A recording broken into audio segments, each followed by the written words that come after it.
Stat just hits you in the gut.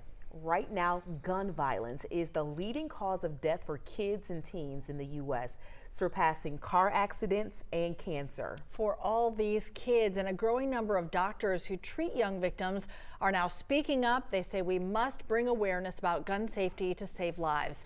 11 Alive's Liza Lucas has more for us. Liza, what's being done now to keep the kids safe?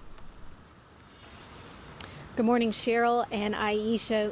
Like you said, these stats, they really hit you. The number of kids and teens that were treated for gun injuries here at Children's Healthcare of Atlanta actually doubled from 2018 to 2021. And doctors tell me the worst part is knowing that these injuries and the loss of young lives can be prevented. It's devastating for the family, it's devastating for the community, it's devastating for the students in the school who attend school with this child. When a child is injured or killed by a gun, the loss ripples through the community. It also hits home for the team at Children's Healthcare of Atlanta. First of all, it's sadness that there's another child who's been shot by a gun, and this discouragement at times because it feels like we're moving in the wrong direction. Last year, more than 1,600 children and teens across the country were killed by gun violence. More than 4,000 were injured. At Children's Healthcare of Atlanta, what we have been seeing is number one, like everywhere else in the country, homicide or interpersonal violence is number one cause.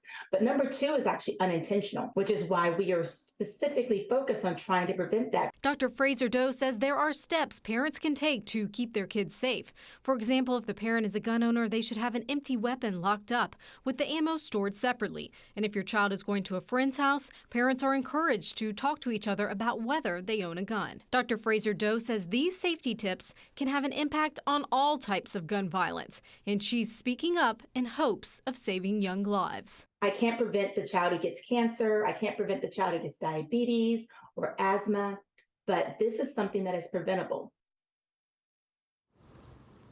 Now, as we talk more about solutions, children's hospitals across the country are part of this growing trend, passing out free gun locks to families, some even keeping them on hand in the emergency room. In fact, Children's Healthcare of Atlanta and its partners passed out more than 200 at special events last year, and studies are showing, guys, that these free gun locks can have impact. Cheryl, back to you. Everything we can do to help keep those kids safe. Eliza, thank you.